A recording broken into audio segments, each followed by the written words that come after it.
नमस्कार दोस्तों, हमारे YouTube चैनल में आपका स्वागत है। तो आज के वीडियो में हम जानेंगे कब है देव उठनी एकादशी, जाने तिथि, शुभ मुहूर्त और व्रत की कथा। तो वीडियो को करते हैं स्टार्ट। कार्तिक माह के शुक्ल पक्ष में पड़ने वाली दूसरी एकादशी को देव उठनी एकादशी कहा जाता है। इस बार देव उठनी एकादशी का व्रत 12 नवंबर को रखा जाएगा। यह एकादशी बेहद महत्वपूर्ण है। मान्यता है कि इस दिन भगवान विष्णु 4 माह तक सोने के बाद जागे थे।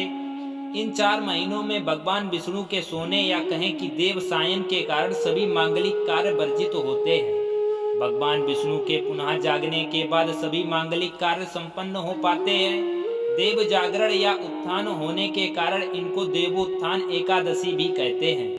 इस दिन उपासना रखने और कथा सुनने का एक विशेष महत्व होता है। अब हम जानेंगे इसकी तिथि और शुभ मुहूर्त को। इस बार कार्तिक माह की एकादशी 11 नवंबर को शाम 6:46 से लेकर 12 नवंबर को शाम 4:04 तक रहेगी। ऐसे में 12 नवंबर को उदया तिथि के कारण देव उठनी एकादशी का व्रत रखा जाएगा। वही इसका पारण 13 नवंबर को शाम 6:42 से 8:51 तक रहेगा। अब हम जानेंगे इसकी पूजा विधि। उत्थान एकादशी के दिन सुबह सुबह सूर्य उदय से पहले उठकर स्नान आदि कर लेना चाहिए। इसके बाद गन्ने का मंडप बनाएं और बीच में चौक को पूरे चौक के मध्य में भगवान विष्णु का चित्र बनाएं या मूर्ति रखें। इसके साथ ही चौक से भगवान के चरण चिन्ह बनाए जाते हैं जो ढककर रखने चाहिए। भगवान को गन्ना, सिंघाड़ा और पीले रंग के फूल और मिठाई को अर्पित करना चाहिए। इसके साथ ही भगवान को पीली मिठाई भी अर्पित कर सकते हैं। इसके बाद आप एक घी का दीपक जलाएं जो रात भर जलने दें। वहीं बैठकर आप विष्णु पुराण या व्रत कथा सुने। अब हम जानेंगे एकादशी के नियम। देव उठनी एकादशी पर बहुत से नियम का पालन करना जरूरी होता है। इस दिन केवल निर्जल या जलीय पदार्थों पर उपवास रखना चाहिए। अगर व्रत रखने वाला कोई रोगी, वृद्ध, बालक या व्यस्त व्यक्ति है तो उसे केवल एक बेला का उपवास रखना चाहिए। इस दिन चावल, नमक से परहेज करना चाहिए और भगवान विष्णु की उपासना करना अच्छा रहता है। देव उठनी एकादशी के दिन तामसिक आहार जैसे प्याज, लहसुन, मांस, मदिरा और बासा भोजन का सेवन बिल्कुल नहीं करना चाहिए। अब हम जानेंगे देव उठनी एकादशी व्रत की कथा। धर्म ग्रंथों में दी गई कथा के अनुसार एक राज्य में एकादशी के दिन प्रजा से लेकर पशु तक कोई भी अन्न ग्रहण नहीं करता था।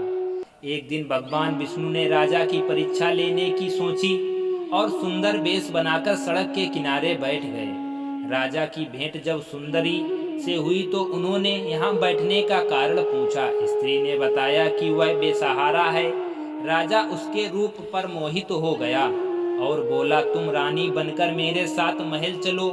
सुंदर स्त्री ने राजा के सामने शर्त रख दी कि यह प्रस्ताव तभी स्वीकार करेगी जब वह पूरे राज्य का अधिकार दे दिया जाए और वह जो बताए राजा को खाना होगा। राजा ने शर्त को मान लिया। जब अगले दिन एकादशी पर सुंदरी ने बाजार में बाकी दिनों की तरह अन्न बेचने का आदेश दिया। मांस बनाकर राजा को खाने पर मजबूर करने लगी। राजा ने कहा, आज एकादशी का व्रत है तो मैं सिर्फ आहार ग्रहण कर सकता हूँ। रानी ने शर्त याद दिलाते हुए राजा को कहा कि अगर यह तामसिक भोजन नहीं खाया तो मैं बड़े राजकुमार का सिर धड़ से अलग कर दूंगी। राजा ने अपनी स्थिति बड़ी रानी को जब बताई तो बड़ी रानी ने राजा के धर्म का पालन करने की बात कही और अपने बेटे का सिर काटने के लिए मंजूर हो गई। राजा हताश थे और सुंदरी की बात न मानने पर राजकुमार का सिर देने को तैयार हो गए। सुंदरी के रूप में श्री हरि राजा के धर्म के प्रति समर्पण को देखकर अति प्रसन्न हुए। उन्होंने अपने असली रूप में आकर राजा को दर्शन दिए। विष्णु जी ने राजा को बताया कि तुम मेरी परीक्षा में सफल हुए, कहो क्या वरदान चाहिए। राजा ने इस जीवन के लिए प्रभु का धन्यवाद किया और कहा, अब मेरा उद्धार कीजिए। राजा की प्रार्थना श्री हरि ने स्वीकार की और वह मृत्यु के बाद वैकुंठ धाम को चला गया। यह थी देव उठनी एकादशी से संबंधित सभी जानकारी। अगर आपको ये जानकारी अच्छी लगी हो तो वीडियो को लाइक करें, चैनल को सब्सक्राइब करें और दोस्तों के साथ शेयर करें। थैंक यू, धन्यवाद।